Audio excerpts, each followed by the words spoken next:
عبداللہ 5ویں قسط۔ محبت سی ہو گئی ہے۔ جب مجھے ہوش آیا تو میں شہر کے مہنگے ترین ہسپتال کے بستر پر تھا۔ پاپا، ماما اور میرے سبھی دوست پریشانی سے میرے سرہانے کھڑے تھے۔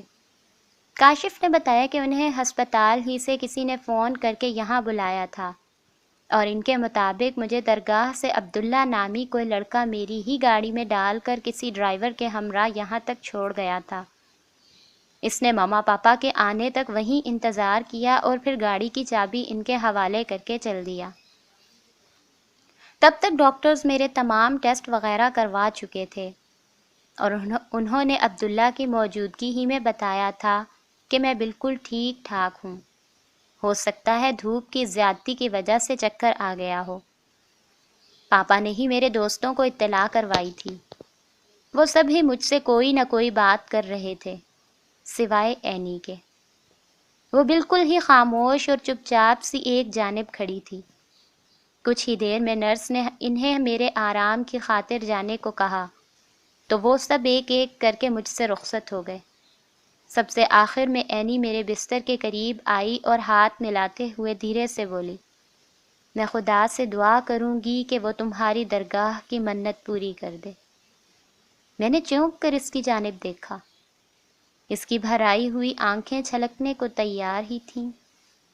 اس نے اپنی بات جاری رکھی، مجھے کاشف نے سب کچھ بتا دیا ہے صاحب۔ مجھے اپنی ہار سے زیادہ اس لڑکی کی جیت پر خوشی ہے۔ چلو، کوئی تو ہے اس دنیا میں ایسا جو پہلی ہی نظر میں تمہارے دل میں اترنے کا ہنر جانتا ہے۔ میری مانو تو اب دیر نہ کرنا۔ کبھی کبھی محبت میں ایک ذرا سی دیر بھی صدیوں کی مسافت بڑھانے کا سبب بن جاتی ہے۔ چلتی ہوں، اپنا بہت خیال رکھنا۔ اینی پلٹ کر چل دی۔ میں اسے پیچھے سے آوازیں ہی دیتا رہ گیا۔ ماما جو اس وسیع و عریض کمرے کی دوسری جانب ڈاکٹر سے میرے متعلق کسی بحث میں مشغول تھیں، انہوں نے غور سے اینی کو یوں پلٹ کر جاتے اور مجھے اسے روکنے کے لیے آوازیں دیتے ہوئے دیکھا۔ اتنے میں کاشف نے اندر جھانکا تو میں نے غصے سے اسے قریب آنے کا اشارہ کیا۔ اس نے قریب آتے ہی اپنے کان پکڑ لیے اور اس سے پہلے کہ میں اسے کچھ کہتا وہ خود تیزی سے پر اپنی صفائی پیش کرنے لگا۔ میں جانتا ہوں تمہیں بہت برا لگا ہوگا، لیکن یقین کرو یار، میرے پاس اس کے سوا کوئی چارہ نہیں تھا۔ تمہاری حالت کی وجہ سے اسے پہلے دن ہی تم پر شک ہو گیا تھا، اور پھر جس طرح سے یہ تم یکدم غائب ہو گئے، میرے پاس اس کے سوالوں کا کوئی جواب نہیں رہ گیا تھا۔ لیکن تم نے اس سے یہ کیوں کہا کہ مجھے زہرا سے محبت ہو گئی ہے؟ ماما نے دور سے کاشف کو آواز دی تو وہاں سے ٹل گیا۔ میں کسی گہری سوچ میں ڈوبنے لگا۔ کاشف ٹھیک ہی تو کہہ رہا تھا۔ یہ ساری علامات اسی ایک جان لیوا بیماری کی طرف ہی تو اشارہ کرتی تھی، جسے عرف عام میں محبت کہا جاتا ہے۔ اور بقول کاشف اگر محبت نہیں تو کم از کم محبت سی ضرور ہو گئی تھی۔ اور جب رات کو ہسپتال سے ڈسچارج ہونے کے بعد میں گھر پہنچا تو یہی بحث ماما اور پاپا میں چھڑ چکی تھی۔ پاپا میرے بے ہوش ہونے کا دباؤ برداشت نہیں کر سکے تھے اور انہوں نے گھبرا کر ماما کو سب کچھ بتا دیا تھا۔ اور اب ماما بضد تھیں کہ اگر یہ ساری کیفیات اس ایک لڑکی ہی کی وجہ سے تھیں تو پھر مزید انتظار کرنا سراسر حماقت ہے۔ میں نے کچھ کہنے کی کوشش کی تو دونوں نے جھڑک کر خاموش کروا دیا اور طے یہ پایا کہ کل ہی ماما اور پاپا جا کر حاجی مقبول سے میرے لیے زہرا کا ہاتھ مانگ لیں گے۔ شاید میرے والدین دنیا کے سب سے الگ، سب سے منفرد اور سب سے زیادہ پیار کرنے والے والدین تھے۔ حاجی مقبول صاحب کا تو معاشرے میں بڑا نام تھا، جانے ملک کے کتنے فلاحی ادارے ان کے تعاون سے چل رہے تھے۔ لیکن مجھے یقین ہے کہ زہرا اگر کسی جھونپڑی میں بھی رہ رہی ہوتی تو تب بھی ماما اور پاپا اسے جھٹ اسی طرح اپنی بہو بنانے پر تیار ہو جاتے، صرف میری خوشی کے لیے۔ اس لمحے مجھے اپنے لڑتے جھگڑتے والدین پر بے حد پیار آیا۔ انہوں نے ساری زندگی مجھے ہاتھ کا چھالا بنا کر پالا تھا، پھر میرے دل و دماغ کی جنگ کو بھی یکسر قرار سا آ گیا۔ زہرا میری ہو جائے گی، یہ سوچ کر ہی میرے روئیں روئیں میں سکون اور اطمینان کی ایک عجیب سی لہر دوڑنے لگی۔ تو گویا یہ محبت ہی تھی، اور مجھے اس دیوی کے چرنوں میں اپنے سارے ہتھیار ڈالنا ہی پڑے۔ خام خواہ میں نے اتنے دن تک خود کو اس دردناک عذاب سے دوچار رکھا۔ میں ساری رات زہرا کے خیالوں میں کھویا رہا۔ پتہ ہی نہیں چلا کہ کب صبح ہوئی اور کب نوکر نے آ کر مجھے بیڈ ٹی دی۔ تیار ہو کے نیچے آیا تو ماما نے بتایا کہ نہ صرف پاپا نے حاجی مقبول صاحب کو فون کر کے ان کے گھر آنے کی خواہش کا اظہار کیا ہے، بلکہ ہم لوگ آج سپہر کی چائے پر حاجی صاحب کے گھر مدعو ہیں۔ میرے اندر ایک دم ہی جیسے ستار کے بہت سے تار جھنجھنا اٹھے۔ حیرت کی بات یہ تھی کہ جب تک مجھے اس جذبے کا ادراک نہیں تھا، تب تک تو میں اس کی کسک اور تڑپ سے بھی انجان تھا، اور اب جب میں اس کا مسرور نشہ محسوس کر چکا تھا تو میرے لیے ایک لمحہ کاٹنا بھی دشوار ہو رہا تھا۔ دل چاہ رہا تھا کہ ماما پاپا فوراً ہی مقبول صاحب کے گھر چلے جائیں اور آج ہی واپسی پر کسی طرح زہرا کو اپنے ساتھ لے کر ہی واپس آئیں۔ خدا خدا کر کے دن کا دوسرا پہر ڈھلا اور پاپا نے ڈرائیور کو گاڑی نکالنے کو کہا۔ میں بھی جلدی سے سیڑھیاں پھلانگتا ہوا نیچے اترا، لیکن پتہ نہیں کیوں میرا دل اچانک ہی بہت زور سے دھڑکنے لگا تھا۔ ماما نے میرے گال تھپ تھپائے اور گاڑی میں پاپا کے ساتھ پچھلی سیٹ پر جا کر بیٹھ گئیں۔ پاپا نے میری جانب دیکھ کر ہاتھ ہلایا تو میرے منہ سے خود بخود نکل گیا، بیسٹ آف لک پاپا۔ گاڑی زن سے نکل گئی اور میں وہیں لان میں اپنے بے قابو دل کی دھڑکنیں سنبھالنے کے لیے بیٹھ گیا۔ میری حالت اس وقت پھانسی کے اس قیدی کی طرح تھی جسے یہ پتہ ہو کہ چند گھنٹوں بعد اسے تختہ دار پر لٹکا دیا جائے گا۔ مجھے سادہ پانی کا گھونٹ بھی حلق سے اتارنا مشکل ہو گیا۔ فوراً ہی ابکائی سی آ گئی۔ وقت اپنی جگہ جیسے جامد سا ہو کر رہ گیا تھا۔ جانے کتنی صدیوں بعد شام ڈھلی اور مغرب کے وقت تک تو مجھے یوں لگنے لگا جیسے آج میرا یہ جنون مجھے رسوا کر کے ہی چھوڑے گا۔ اچانک ہی گیٹ کے باہر پاپا کی گاڑی کا ہارن سنائی دیا اور چوکیدار نے جلدی سے آگے بڑھ کر گیٹ کو کھول دیا۔ میں گھبرا کر کھڑا ہو گیا۔ گاڑی اندر پورچ میں آ کر رک گئی اور ماما اور پاپا نے قدم باہر رکھے۔ میں تقریباً دوڑتا ہوا ان دونوں کے پاس جا پہنچا۔ کہاں رہ گئے تھے آپ دونوں؟ آخر اتنی دیر کہاں لگا دی؟ میں نے ان کے اترتے ہی سوالات کی بوچھاڑ کر دی۔ ماما نہ جانے کیوں مجھ سے نظریں ملانے سے گریزاں تھیں۔ میں پاپا کی جانب لپکا۔ آپ ہی کچھ بتائیے نا پاپا، کوئی مسئلہ تو نہیں ہوا نا؟ سب ٹھیک تو ہے نا؟ پاپا نے ایک گہری سی سانس لی اور میرے دونوں ہاتھ مضبوطی سے تھام لیے۔ ساحر بیٹا، اس لڑکی نے تمہارا رشتہ قبول کرنے سے انکار کر دیا ہے۔ I am sorry. ہم دونوں مل کر بھی انہیں قائل نہیں کر سکے۔ مجھے لگا جیسے کچھ لمحوں کے تمام ساعتیں مردہ ہو گئی ہوں۔ شاید میں پاپا کی بات ٹھیک سے سن ہی نہیں پایا تھا۔ بے یقینی سے انہیں پھر سے زور سے جھنجھوڑا۔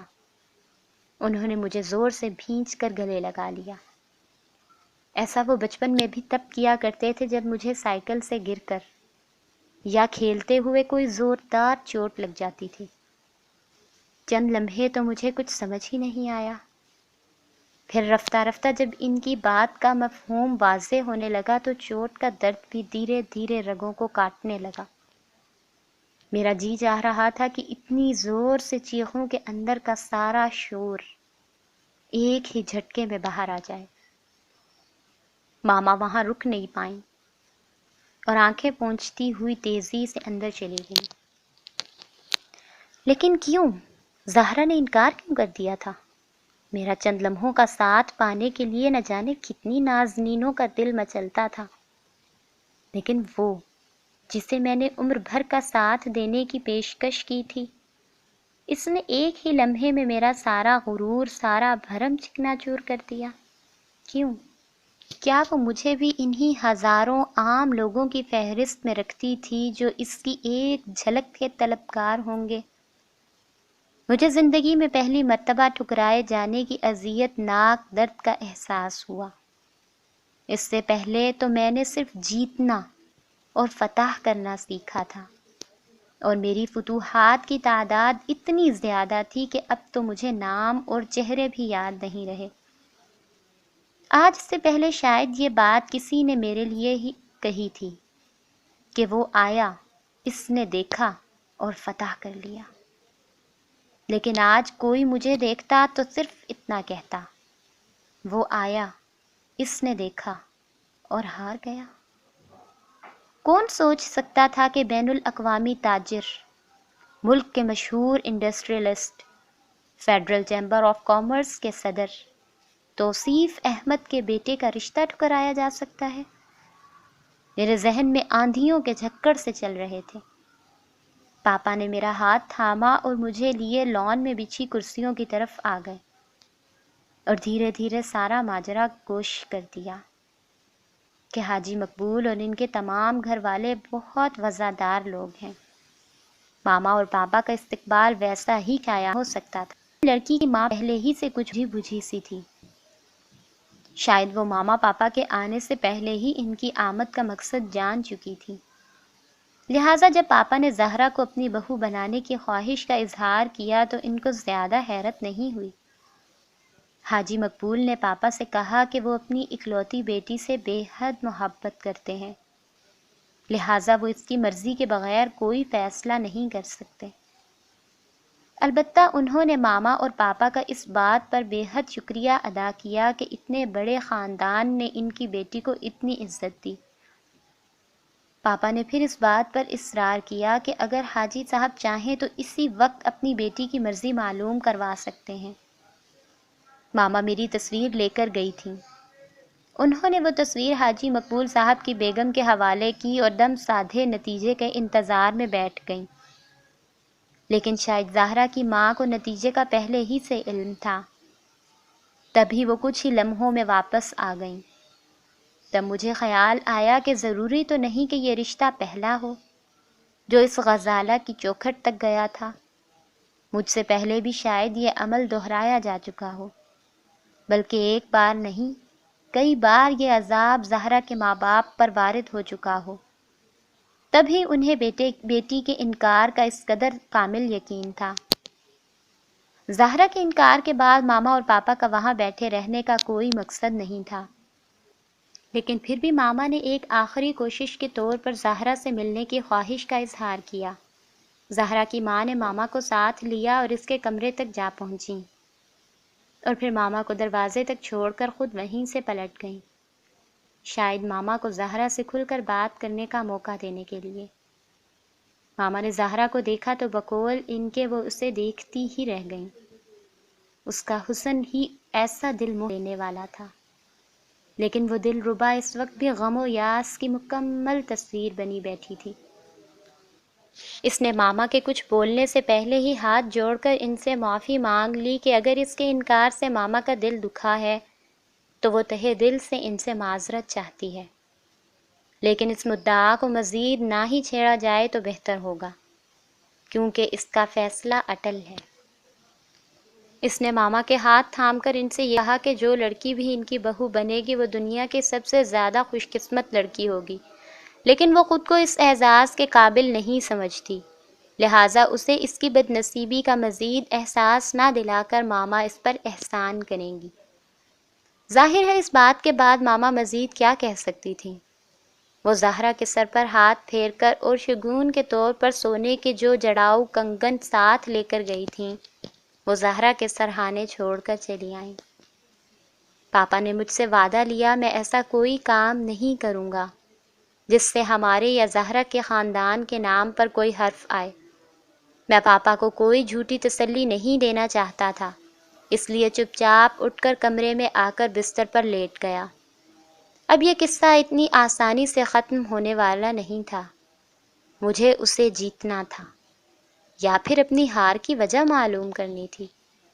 البتہ میں نے پاپا کی بات کا اتنا مان ضرور رکھا کہ میں نے براہ راست زہرا کے گھر جانے سے احتراز کیا، ورنہ میرا دل تو یہی چاہ رہا تھا کہ میں بنا کہیں رکے اس کے گھر کا دروازہ کھولوں اور سیدھے جا کر اس کے سامنے کھڑا ہو جاؤں، جو میرا آنے میں ابھی 2 دن باقی تھے۔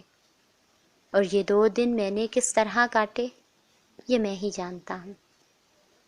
تیسرے دن میں نے گاڑی نکالی اور ماما کی آوازوں کی پرواہ کیے بنا تیزی سے گاڑی دوڑاتا ہوا ساحل کی جانب نکل پڑا۔ عبداللہ مجھے درگاہ کی سیڑھیوں پر ہی مل گیا۔ شاید وہ قریبی بستی سے اپنی ضرورت کی کچھ چیزیں لینے کے لیے درگاہ سے باہر نکلا تھا۔ مجھے دیکھ کر اس کے چہرے پر خوشی کے تاثرات پھیل گئے۔